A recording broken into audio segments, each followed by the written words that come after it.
इसलिए इतने अच्छे लोग स्वाध्याय बंधु मैंने खुद देखा, इतना आत्मा का ज्ञान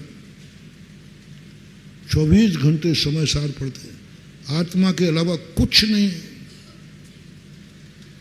कुछ नहीं, आत्मा के अलावा मेरा कुछ है ही नहीं, बस स्व चतुष्टय में लीन रहते हैं। फिर भी उनके संयम के भाव नहीं होते,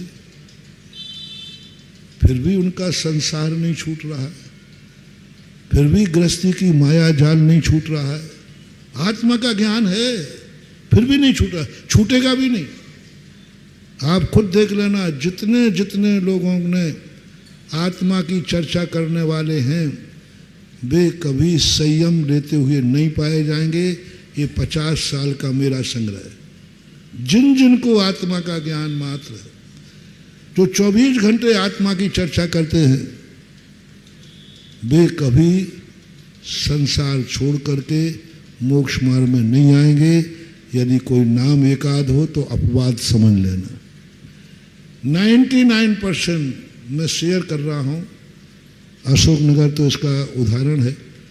जिन जिन ने 24 घंटे आत्मा की चर्चा की, क्या वो घर छोड़ दिया? क्या संयमी बने? क्या 12 व्रत लिए? क्यों नहीं लिए? क्योंकि आत्मा की चर्चा करते थे।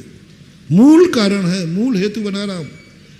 24 घंटे की आत्मा की चर्चा करने वाला कभी मुनि नहीं बनेगा, कभी संयम नहीं लाएगा, कर ही नहीं सकता, क्योंकि वो 24 घंटे आत्मा की चर्चा करता है।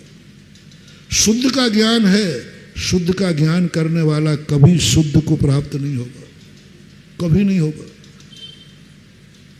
कितनी कर ले वो, क्योंकि उसे शुद्ध का ज्ञान है। ये बहुत बड़ा लक्षण दे रहा हूं महानुभाव। आपको अपने राज्य का ज्ञान है, आपका राज्य खतरे में है। राणा प्रताप इसी में हारे थे कि उनको अपनी शक्ति का ज्ञान था।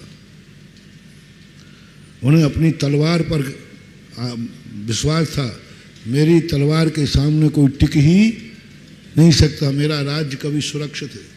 दुधारू तलवार थी, 40 किलो की तलवार, और वस्तुतः राणा के समान तलवार चलाने वाला कोई था। और उनको विश्वास था अपनी शक्ति पर, अपनी तलवार पर, अपने चेतक पर। कोई मेरा कुछ नहीं बिगाड़ सकता, संसार का सबसे बड़ा शक्तिमान मैं हूं, मुझे अपनी शक्ति का पूरा ज्ञान है। बस यहीं से उनकी पराजय चालू हो गई, यहीं से उनकी पराजय चालू हो गई थी, और यहीं से उनके बुरे दिन आना शुरू हो गए थे, और इसी कारण से वे हार गए। इसलिए राजनीति में भी कहा है, जिस राजा को अपने राज्य पर अहंकार हो, अपने राज्य की पूरी जानकारी हो, पूरी राजनीति जानता हो, वह राज्य में, उसका राज्य खतरे में है, क्योंकि वो अपने राज्य को सब कुछ जानता है, इसलिए खतरे में। और आज तो आपने लक्षण ही उल्टा बना दिया था। हम तो यही समझते थे कि जो ज्ञान करो, जिस चीज का ज्ञान करो, नहीं नहीं। पूज्यवर उमा स्वामी महाराज कहते हैं, मोक्ष जाने के पहले संसार का ज्ञान करो। तुम कहाँ रहते हो उसका ज्ञान बताओ पहले क्या है। मोक्ष तो तुम कल पहुंचोगे ना, आज कहाँ हो? तो संसार के संबंध में क्या जानते हो? चल पड़े यूं, चल पड़े यूं मोक्ष के संबंध में। पहले ये बताओ क्यों चल पड़े आप, यहां क्या कमी है, क्या बुराई है, क्यों घर के मंदिर जा रहे हो, घर में क्या कांटे बिछे हैं? चले आए मुंह उठा करके, चले आए चावल लेकर के, चले आए प्रसाद लेकर के, बाबा जी के पास चलो, हमारे सारे संकट दूर हो जाएंगे। कुछ नहीं होने वाला।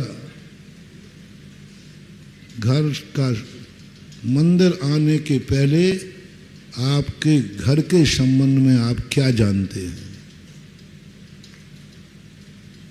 घर के संबंध में क्या जानते? मंदिर को तो आप जानते हो, मंदिर बहुत अच्छा है, मंदिर बहुत पवित्र होता है, मंदिर बहुत, वो तो ठीक, वो तो तुमसे ज़्यादा मैं जानता हूँ। तुम क्या मुझे बता, महाराज जी मंदिर में बताऊं क्या है मंदिर का स्वरूप, तुम क्या बताओगे? मैं तो 24 घंटे मंदिर में रहता हूं। तुम बताओ तुम कहाँ रहते हो? घर में। तो तुम्हारे घर का स्वरूप क्या है? बोलो, तुम्हारा घर कैसा है? जो तुम्हें बोलना हो बोलो। अच्छे घर वाले की पूछ रहा हूँ, जिसका बहुत बढ़िया घर है, बहुत एयर कंडीशन घर है, अशोक नगर में जितनी मंजिल बनती है उतनी मंजिल है, बिल्कुल एयर कंडीशन है। अब मैं पूछ रहा हूँ आपका घर कैसा है?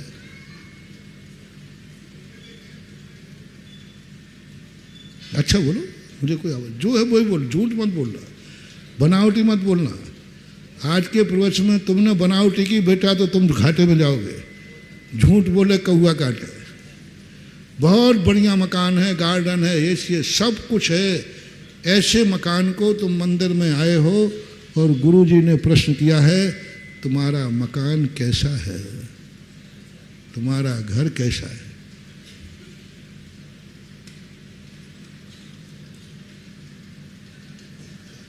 राकेश जी कहूं कि रखुआ कहूं? बोलो तुम्हारा मकान कैसा है? अच्छा है। चक्रवर्ती से पूछ लो, 84 खंड का मकान है मान लीजिए, बहुत बड़ी परीक्षा है, बहुत बड़ा इंटरव्यू है महानुभाव। क्यों नहीं हमारे लिए सब कुछ ज्ञान है, हमें मंदिर जाते हैं, मंदिर का लाभ नहीं हो रहा। भगवान की भक्ति करते, भक्ति का लाभ नहीं हो रहा। हम मोक्ष मार्ग में चलते, हमें मोक्ष मार्ग का लाभ नहीं हो रहा।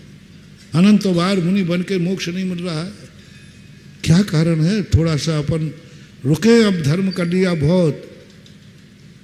अब प्रश्न पूछते हैं गुरुजी आपसे, बहुत बढ़िया मंदिर है महाराज, क्या गजब का मंदिर है। अरे भगवान भगवान तेरी प्रतिमा इतनी सुंदर। हाँ, ये सब तुम्हारी, ये मुझे नहीं सुनना, है तुमसे ज़्यादा मैं जानता हूँ। हाँ, तुम हमें मंदिर की महिमा बताओगे, तुम हमें भगवान के अतिशय बताओगे। तुम तो ये बताओ कि मैं तुम्हारा घर कैसा है?